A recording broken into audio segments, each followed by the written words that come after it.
A distância que nós temos de Kardec faz com que a ciência, a filosofia utilizada por Kardec para conversar com os espíritos foi a ciência do século XIX, não atual. Então, quando a gente lê Kardec, é muito difícil, porque nós estamos vendo com os olhos de hoje, sendo que ele escreveu para as pessoas do século XIX. Então, é possível espiritismo sem casa espírita? Segundo Kardec, sim, porque não é a casa espírita que faz o espiritismo. O que faz o espiritismo é a compreensão da ideia. Isso não depende de um lugar que você esteja. O que é o desenvolvimento moral? Mas eu me referi não foi castigo, eu mesmo buscar o conhecimento para correção. Não há castigo no campo da moral, segundo o espiritismo. Não há castigo, gente. Não estou dizendo que tem uma interpretação diferente do castigo, é que ele não existe. Não se dá a relação com Deus por meio de castigo e recompensa. Não se dá. O espiritismo é a proposta da autonomia, e a única proposta de autonomia moral hoje presente na sociedade. É a única que vai dizer: a lei está na sua consciência e você conquista a compreensão dela pelo seu próprio esforço. Então Deus não castiga, mas também não recompensa.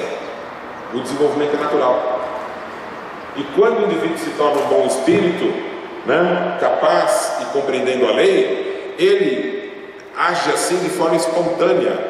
No mundo espiritual não há hierarquia, não precisa ninguém mandar, não precisa ninguém controlar um ou outro. Todos agem pelo seu próprio esforço e vontade. Esse é o segredo do universo. A autonomia moral é o fundamento do espiritismo. Onde que está o equívoco da ideia de causa e efeito? É o que você considera como causa e o que você considera como efeito. Em verdade, karma e causa e efeito têm o mesmo princípio. O que é o karma? O que você faz errado em uma vida, você vai pagar na outra. Não é castigo? Isso é castigo e heteronomia, não pertence ao espiritismo. Qual que é a ideia da causa e efeito? Qual que é a causa? O erro que você fez. E o efeito? O castigo e o sofrimento da vida seguinte, não é isso?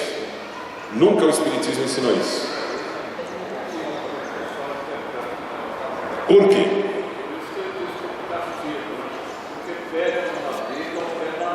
Exatamente. O próprio espírito, quando ele desencarna, ele acha que está sendo castigado pelas condições que ele está vivendo lá, E se você chamar o espírito e for conversar com ele, ele fala: eu errei e estou aqui sofrendo o castigo que deu, Mas não é assim que funciona. Quando você vai para o mundo espiritual, você vai enfrentar as consequências naturais das suas escolhas. A causa do sofrimento, vejam só, a relação do sofrimento não é de causa e efeito. Lembra que eu falei para vocês que a proposta espírita é progressiva? Então, o próprio estudo da moral, a proposta espírita, foi progressiva. E o livro conclusivo a respeito da moral foi O Céu e o Inferno. Então, no Céu e o Inferno foi quando os espíritos deram a teoria da moral espírita em seus detalhes. Quando a gente fala de causa e efeito ou karma, nós vamos dizer: o erro do passado é a causa e o efeito é o sofrimento. Não é assim que se fala? Bom, o erro do passado é uma condição ou é um ato? É ato ou condição? Tira o livro daqui para mim. Eu tenho uma técnica que as pessoas conseguem responder rapidamente. É assim, é certo ou errado eu jogar essa cadeira em cima de vocês? Se errar a resposta, eu vou jogar. O erro, ele é um ato ou uma condição? Tá vendo como tudo responde rápido? Não usa técnica. Se errar, eu jogo. É um ato, tá vendo? Para que se estabeleça o erro, eu tenho que fazer um ato. E o sofrimento é um ato ou uma condição? Condição. Concorda? A condição de sofrimento. Há um erro de lógica quando você disser o seguinte: um ato gera uma condição. Então, colocar o que você fez de erro no passado, como sendo o fato gerador do sofrimento, é falso. Um ato não gera uma condição. Mas quem vai dizer isso não sou eu, são os Espíritos. Leia lá a frase deles. Qual é o primeiro ali do Código da Vida Penal? O sofrimento é inerente à imperfeição. É a relação de causa e efeito? Vê lá. Não. Ele está falando que a imperfeição é causa do sofrimento? Não, é inerente. O que é inerente? Os dois existem, subsistem juntos. Existe um enquanto existir o outro. Não é isso? Você pode dizer assim: eu te dou 3 frutas, um limão, uma laranja e um melão bem doce. Qual que vai ser azedo? O limão, não é? Mas você não viu o limão? Como é que você sabe? Porque é uma condição, o limão é azedo, por característica natural dele, não é? Então eu não poderia dizer que o ser azedo é inerente ao limão? Não existe limão doce, então é inerente ao limão ser azedo, percebe? Quando você fala é inerente, você está dizendo uma coisa existe naturalmente relacionada àquela outra. É causa e efeito? Não, o raciocínio está errado. Então vamos para a frase lá, lê de novo. O sofrimento é inerente à imperfeição. Então quem sofre moralmente sofre por quê? Porque é imperfeito. Quanto tempo dura o sofrimento? Quanto tempo dura a imperfeição? A imperfeição é uma condição natural? Não. E se a lei está na sua consciência e você tem uma imperfeição, ela não foi uma conquista de um aprendizado equivocado seu? Então é uma forma de pensar errada. Muda a sua essência, a imperfeição? Muda a essência do indivíduo ser perfeito? Ou é apenas um entendimento equivocado? E como que ele supera esse entendimento equivocado? Por castigo? Não, pelo próprio esforço. Então, quanto tempo dura o sofrimento? Quanto tempo dura a imperfeição? A imperfeição não surgiu pelas escolhas do indivíduo? E como que ele vai fazer para deixar de ser imperfeito? A partir da sua própria vontade e da sua própria escolha. Então, o que é que faz para acabar o sofrimento do indivíduo? Quem é capaz de acabar com o sofrimento do indivíduo? Ele próprio.